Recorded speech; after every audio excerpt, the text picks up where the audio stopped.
I've been married to Jenna for nearly 10 years, and like any marriage, ours had its ups and downs. We had our share of fights, mostly about mundane things like who left the dishes in the sink or whether we should binge watch another season of that show we're both obsessed with. But for the most part, life was good. I thought I had the perfect partner to build my dreams with, and we were finally planning to renew our vows. I wanted to make it special, like the first time, but more meaningful. I envisioned a beautiful garden ceremony, just the two of us standing under a floral arch, promising each other forever once again. But something started to shift a few months before the ceremony. Jenna became distant.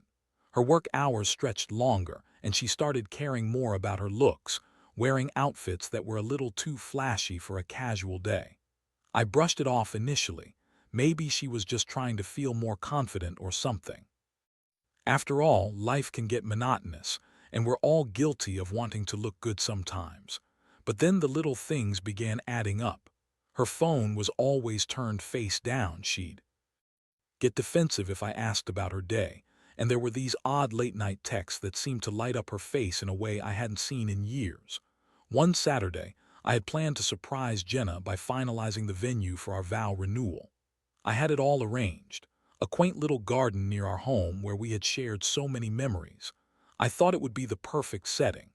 As I was going through her desk, I stumbled upon a receipt tucked between some papers.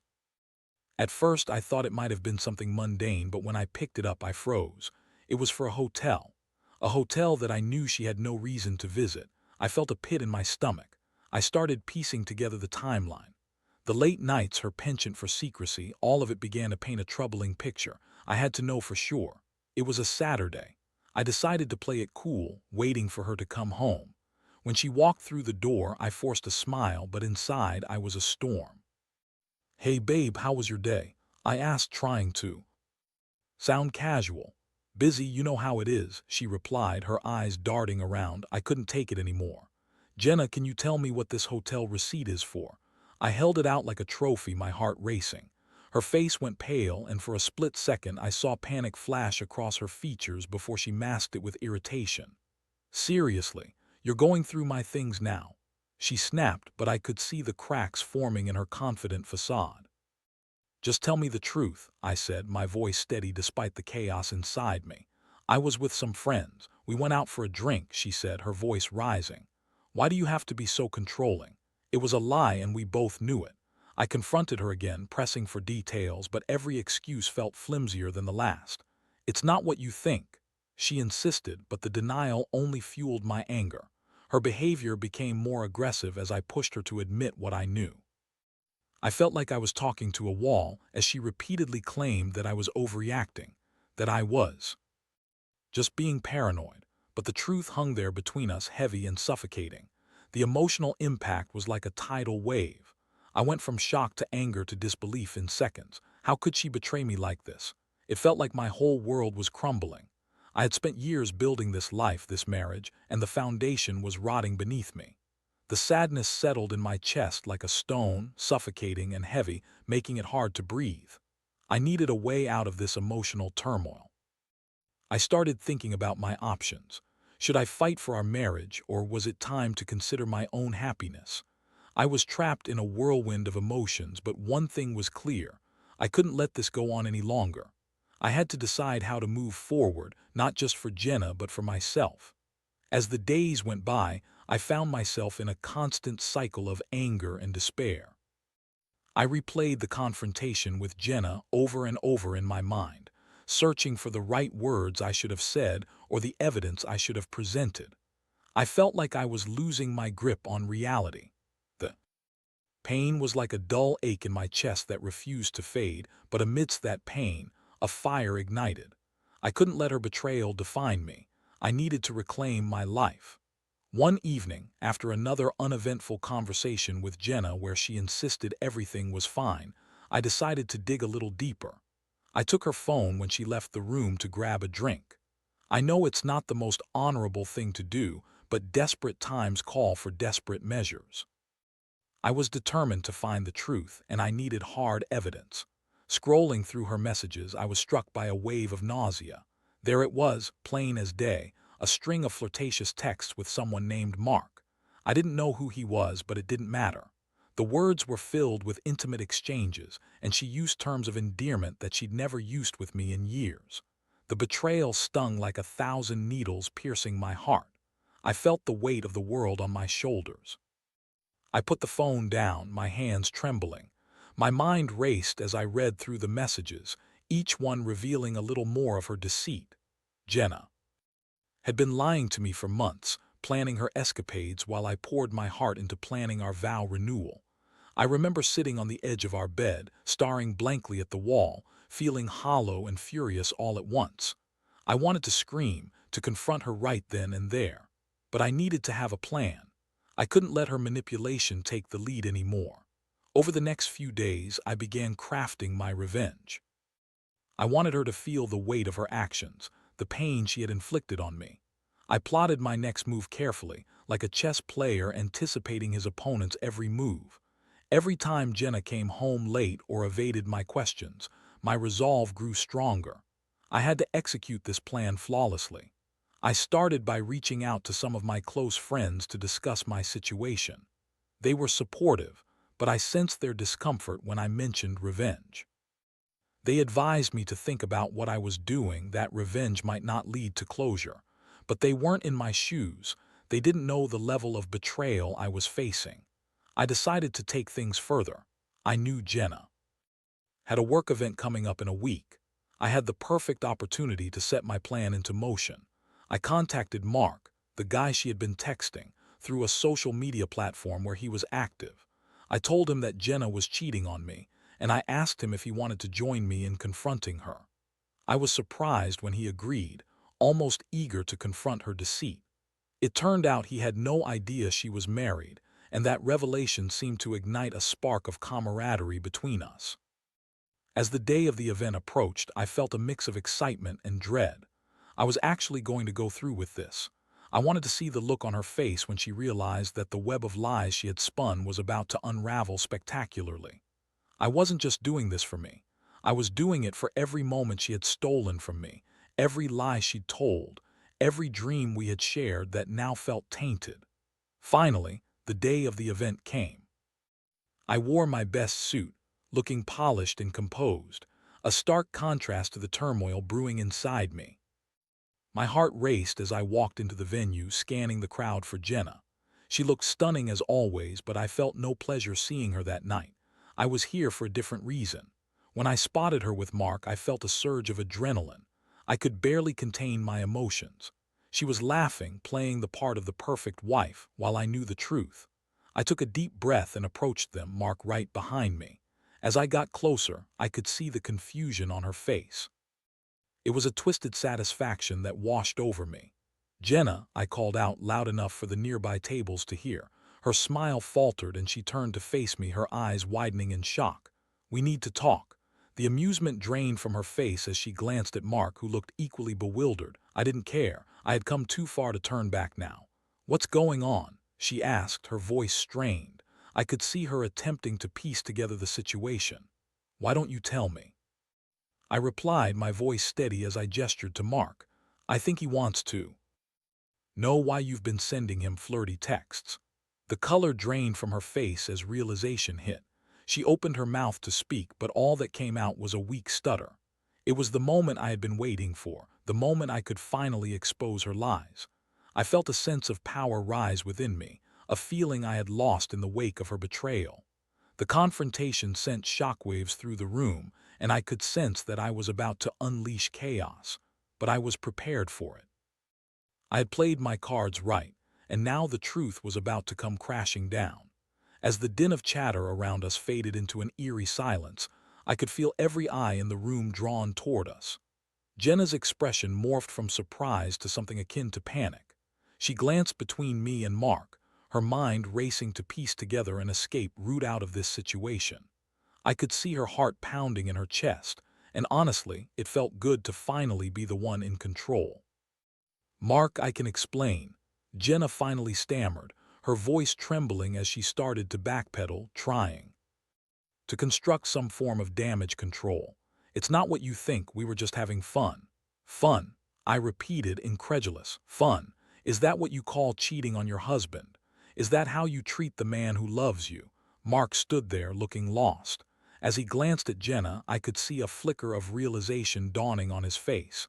He hadn't been part of her deceit, he was just as much a victim as I was. Jenna's manipulative behavior had ensnared him, and the realization that he had been used hit him hard. "Jenna," he said, his voice betraying a mix of anger and confusion, "are you really married? I thought we were just having a good time." "Of course I'm married," she snapped, her bravado faltering. "But it wasn't like that, you don't understand." "Don't understand what?" I cut her off, stepping closer. "That you've been lying to me for months while planning our vow renewal. That you've been pretending to build a future with me while you were texting him. What exactly is there to understand?"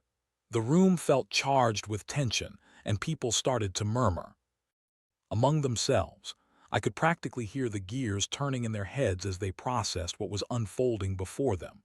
I had imagined this confrontation so many times, but witnessing her collapse under the weight of her lies felt surreal. Jenna's composure continued to unravel, and she shifted nervously, trying to regain her footing. "This isn't fair, you're embarrassing me," she hissed, her anger flaring up as a defensive mechanism. "Fair?" I scoffed, incredulous. "You think this is about fairness?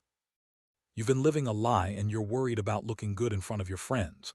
You've betrayed me, you've betrayed us." Her eyes narrowed and she spat back. "You're such a drama queen. You always have to make everything about you. Why can't you just let things go?" In that moment, I realized that Jenna was not just upset about the confrontation. She was furious because she had been caught. She was not remorseful or ashamed. She was angry at me for exposing her, and that twisted my gut like a knife. I knew then that she was far more invested in her own image than our marriage. "Let things go," I said, my voice low and measured, though my pulse raced. "You think I can just let this go? You think I can ignore the fact that while I was planning a beautiful moment for us, you were out here betraying my trust?" "No, Jenna. This isn't something I can forgive." Tears began to well in her eyes, but I felt no sympathy. She had made her choices, and now she had to face the consequences. I had spent so many years being the understanding husband, the one who always swallowed my pride and made allowances. But this time I was done being the nice guy. Mark, sensing the tension escalating, finally spoke up. "Jenna, I had no idea. If I'd known you were married—" "Stop, just stop," she shouted, cutting him off. "This isn't about you two, this is about him being controlling and paranoid." "Controlling?" I said, incredulous. "I was trying to be a good husband. How is it controlling to want honesty in a marriage?" At that moment, I saw a flicker of hesitation in her eyes. I had thrown the truth back at her, and it was hitting home. But before she could respond, I turned to Mark, feeling the need to address him directly. "I'm sorry you got caught up in this, man. I honestly didn't want to drag you into our mess, but I couldn't let her keep lying to both of us." Mark nodded slowly, his expression shifting from confusion to understanding. "Thanks for being honest with me," he said quietly. It felt like a weight had been lifted off both our shoulders, and I could see him grasping the reality of the situation, too. Jenna, however, was furious. "You think you can just do this to me? You think you're going to ruin my life and get away with it? I'll make sure everyone knows how pathetic you are." Her threats bounced off me like water off a duck back. I had already been through the worst of it when I discovered her betrayal. There was nothing she could say that could hurt me more than what she had already done. "Go ahead," I replied, my voice steady. "But you'll have to live with the truth, and that's something you're going to have to come to terms with. I'm not the one embarrassed here, you are." With that, I turned to leave the event, my heart thumping wildly in my chest. I felt lighter somehow, despite the pain still coursing through me. I had finally confronted the betrayal head-on, and as I stepped outside into the cool night air, I took a deep breath. That confrontation had been a long time coming, and while it didn't solve everything, it felt like the first step toward reclaiming my life. I had exposed her lies, but I knew this was only the beginning. There was still a long road ahead, and I needed to figure out what my next steps would be. The emotional roller coaster I had been on was far from over, but for the first time in a long while, I felt like I was taking control of my own destiny. I wasn't going to let Jenna dictate my path anymore. After that explosive confrontation, the reality of my situation sank in like a heavy weight pressing down on my chest. I had exposed Jenna's lies, but now I faced the aftermath of such a public revelation. The tension at home was palpable, like a thick fog hanging in the air, stifling any attempts at conversation. I had expected her to lash out, but nothing could have prepared me for the icy silence that enveloped our home. Jenna didn't come home that night. I spent hours packing the floor, the adrenaline from our confrontation surging through my veins. I kept replaying the scene in my mind, feeling a mix of satisfaction and lingering anger. I was finally free from the shadows of her deceit, yet the emptiness in our home felt suffocating. The next morning, I woke up to the sound of a key turning in the lock. Jenna slipped inside, her eyes puffy and red-rimmed, but she avoided my gaze. I wanted to confront her again, but something in her demeanor made me hesitate. Instead, I opted for silence, letting the tension hang between us. "Where were you?" I asked, finally breaking the ice. "Out," she replied curtly, her voice cold and distant. "That's not an answer," I pressed, fighting the urge to shout. "I deserve to know what you're doing." Jenna shot me a glare that could pierce through glass. "I don't owe you an explanation, not after what you did to me last night. Not owe me." I scoffed. "You're the one who has been lying and cheating, and now you're trying to flip the narrative on me. It's called self-preservation," she shot back, her frustration bubbling over. "You made a scene and now everyone knows our business. Do you think I'm not embarrassed? Do you think I wanted this?" Her words stung. Honestly, I didn't care about her embarrassment. I was more concerned about my shattered trust. But I also realized that Jenna was spiraling. She was backed into a corner and her guilt was morphing into anger. Part of me wanted to feel sorry for her, but another part simmered with resentment. "I don't care about the gossip. You brought this on yourself," I said, trying to keep my emotions in check. "This isn't about who looks bad, Jenna. It's about honesty and trust, things you've clearly thrown out the window." She began to pace the room, her hands nervously raking through her hair. "I didn't want it to happen like this. I didn't plan for this to blow up in my face. I never meant to hurt you. Didn't mean to hurt me." I echoed incredulously. "You do. Just cheat on someone and say it was an accident. This was a choice you made over and over again." The argument escalated into a chaotic exchange, filled with hurtful words and misplaced blame. I knew we were both just lashing out, caught in the throes of our emotions, trying to make sense of a situation that spiraled out of control. But in the midst of the chaos, I had a moment of clarity. Maybe it was time to stop fighting against the current and start thinking about what I really wanted moving forward. I needed to decide whether I wanted to try and salvage what was left of our marriage or if I was ready to walk away completely. As the dust settled, I realized I felt no desire to rebuild with her. Our foundation was cracked beyond repair. The trust was gone, and I wasn't willing to live in a constant state of suspicion or heartache. That night, I made a decision. I texted my friends and arranged to meet them for drinks. I needed support, a little advice, and some perspective. It felt good to talk to people who cared about me, people who saw my worth outside of my marriage. As I shared my story with them over drinks, I felt the warmth of their understanding wash over me. "Dude, you deserve way better than this," one of them, Jake, said, shaking his head. "You should think about filing for divorce. This isn't just a bump in the road, she's shown you who she really is." "Yeah, but we've been together for so long," I replied, my voice wavering. "That's a lot to throw away." "Sometimes it's worth it," Kelly chimed in. "You can't be happy if you're living in a lie. You deserve someone who respects you." Their words resonated with me, and for the first time I felt a glimmer of hope. I realized I had been so focused on the past that I hadn't considered my future. It felt liberating to think of life beyond Jenna, a life free from deception and anger. When I got home, Jenna was sitting on the couch, her face buried in her hands. I could see the weight of her choices pressing down on her. I felt a flicker of sympathy but quickly quashed it. I had reached a turning point in my life and I had to follow through with it. "Jenna, we need to talk," I said, my voice steady. She looked up, her expression a mixture of fear and defiance.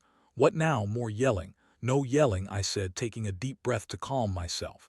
"But we need to have an honest conversation about our marriage." "Fine," she said, crossing her arms defensively. "What do you want to say?" "I think we both know this isn't working," I began. "You've hurt me in a way that's hard to forgive. I've lost trust in you completely, and I don't think we can rebuild that." Jenna opened her mouth to protest, but I held up my hand to stop her. I need you to hear me out. I want to separate. I think it's the best thing for both of us. Her face fell, the anger melting away into shock. She looked at me as if I had just slapped her. You can't be serious. You're really going to throw everything away? I'm not throwing it away, I said, feeling resolute. I'm choosing to reclaim my life, my happiness. I can't keep living in this shadow of deceit. You've made your choices, and I need to make mine.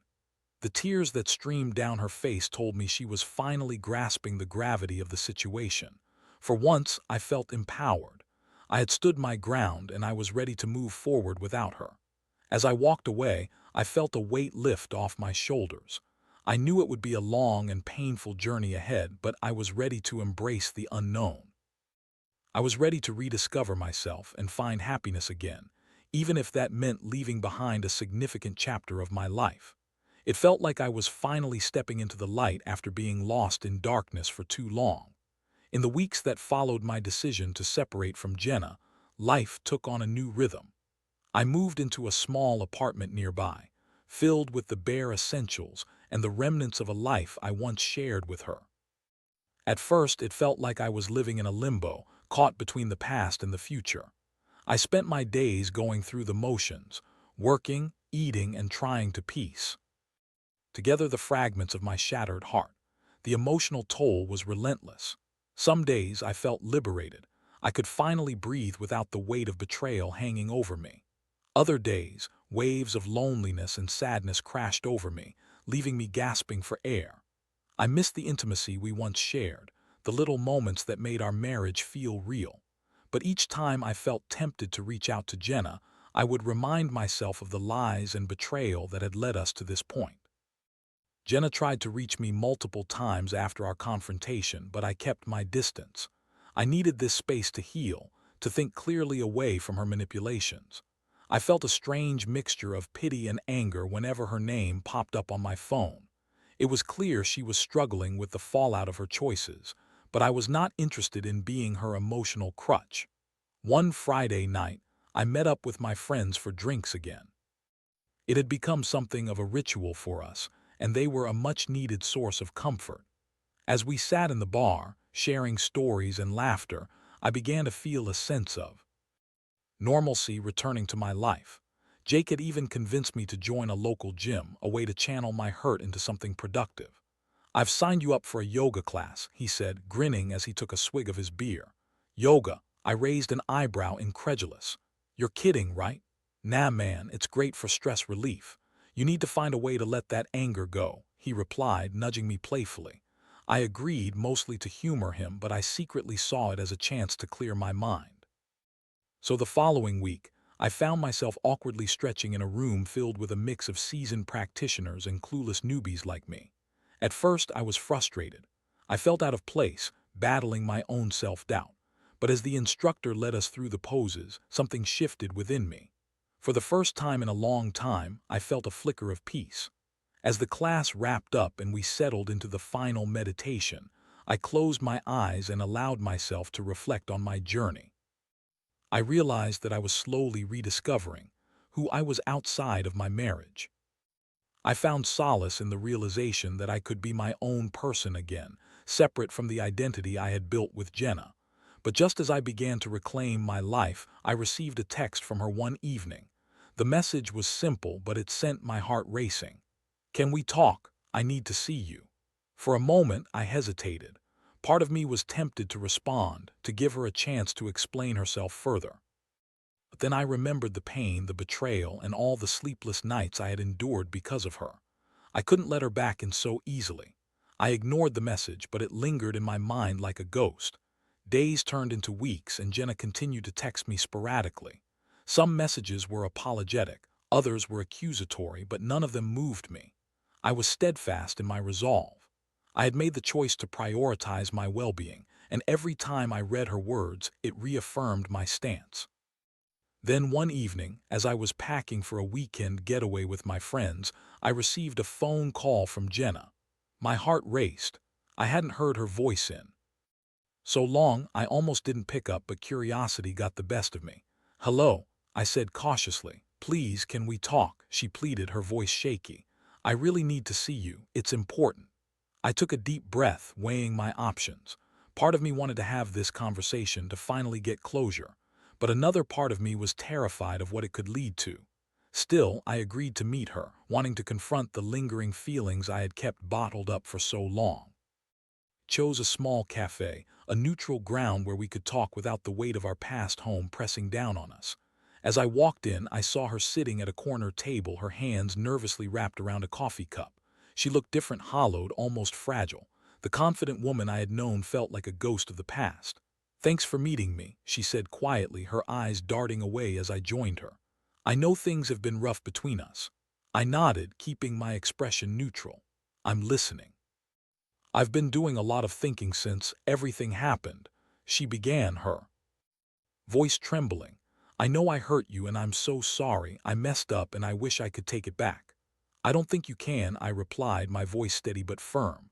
"You made your choices, Jenna, and they had consequences." "I know," she said, tears welling in her eyes. "I didn't realize how much I valued what we had until it was gone. I've lost so much, my friends, my reputation, and now you. I feel so alone." Her words were laced with remorse, but I felt a mix of sympathy and resistance. Part of me wanted to comfort her, to ease her pain, but I had to protect my own heart. "Jenna, I'm not here to fix what's broken. I'm here because I want to make sure we both understand where we stand," I said, my voice firm. "I can't go back to what we had. You've shattered my trust and I can't rebuild on that." She looked at me, desperation etched across her face. "I understand why you'd feel that way. I really do, but please just give me a chance to explain how it happened. I never meant to hurt you. I was looking for something I thought I lost. Maybe you should have looked here," I gestured between us. "Maybe if you had communicated instead of hiding behind lies, we wouldn't be sitting here now." "I know," she whispered, her voice breaking. "I was scared. I thought I could handle it, but I was wrong. I should have never let it get this far." As she spoke, I felt an urge to comfort her, to tell her that everything would be okay. But I reminded myself of the reality I had faced, the hurt, the betrayal. I couldn't allow myself to slip back into that old pattern. "I hope you find what you're looking for, but I need to move forward," I said, my heart heavy yet resolute. "I can't do this anymore." Jenna nodded, tears streaming down her face as she took in my words. "I get it. I'll always regret what happened, but I understand if you never want to see me again." "Maybe in time," I replied, my voice softer now. "But right now I need time for myself. I hope you can respect that." We left the cafe that day with an unspoken understanding. The conversation hadn't fixed anything, but I felt a sense of closure wash over me. I knew that the journey ahead would still be difficult, but I was taking the steps necessary to reclaim my life. I was moving forward, no longer tethered to the pain of the past. The future was uncertain, but for the first time in a long while, I felt a glimmer of hope. I was ready to embrace whatever came next, and I was determined to make my own happiness the priority. In the weeks following my conversation with Jenna, I found myself settling into a routine that felt both foreign and liberating. I spent more time with friends, focusing on rebuilding my social life, and rediscovered hobbies I had neglected during my marriage. I joined a hiking group, which allowed me to embrace the outdoors and connect with others who shared similar interests. It felt good to be out in nature, breathing deeply and feeling alive again. As I explored new activities, I also began investing time into self-reflection. I started journaling about my experiences, documenting my feelings, and examining the lessons I had learned. It helped me process the whirlwind of emotions that had consumed me over the past few months. I realized that, despite the pain, I had grown stronger. I was learning to stand on my own 2 feet again, free from the weight of someone else's choices. I also sought therapy for a while, a decision that proved beneficial. My therapist helped me navigate the complex emotions surrounding my marriage and the betrayal I had endured. Together, we explored the patterns I had fallen into and how I could create healthier relationships in the future. I discovered the importance of communication and honesty, not just with others but also with myself. During this journey, I met someone unexpected. Her name was Sarah, a fellow hiker I encountered one Sunday morning on a trail I frequented. We struck up a conversation, and I was immediately drawn to her warmth and genuine nature. As we chatted about our love for the outdoors, I felt a connection that I hadn't experienced in a long time. It was refreshing to meet someone who was open and honest, without the baggage of deceit. As the weeks passed, Sarah and I spent more time together, hiking, sharing meals, and learning about each other's lives. I was cautious at first, unsure if I was ready to let someone new in. But Sarah was patient, and her understanding nature allowed me to open up gradually. I began to let go of the fear that had clung to me since my separation from Jenna. One evening, as we sat on a hillside watching the sunset, I felt a sense of peace wash over me. Sarah turned to me, her eyes reflecting the vibrant hues of the sunset. "I really enjoy spending time with you," she said softly. "You bring a lot of light into my life." Her words resonated with me in a way I hadn't expected. I realized that I was allowing myself to be vulnerable again, something I hadn't thought possible. I leaned in and kissed her, and it felt like a breath of fresh air, a sign that I was moving forward. As our relationship blossomed, I became more confident in my ability to trust again. We communicated openly about our pasts and expectations, and I felt a connection that was built on honesty and mutual respect. For the first time in a long time, I was excited about the future. Months later, I found myself reflecting on the journey I had taken since the chaos of my marriage. I had emerged from the darkness, no longer defined by my past, but rather by the strength I had discovered within myself. I realized that sometimes life can take unexpected turns, leading us to places we never imagined. In that moment of reflection, I felt grateful for the lessons learned through pain. I had learned the importance of valuing myself, the necessity of open communication, and the power of forgiveness, not just towards others, but towards myself as well. I had forgiven myself for the years I spent in denial, for the moments I felt weak, and for the time I wasted clinging to a relationship that no longer served me. As I ventured down the path with Sarah, I felt hopeful about what lay ahead. I understood that healing was not linear. It was a journey filled with ups and downs, but I had the tools to navigate it. I no longer feared the future. Instead, I embraced it with open arms, ready for whatever came my way. I looked up at the sky, feeling the warmth of the sun on my face, and smiled. Life was uncertain, but it was mine to shape. I was ready to face whatever challenges lay ahead, knowing that I had the strength to overcome them. Each day was a new opportunity to grow, love, and live fully, and I was excited to see what the next chapter of my life would bring.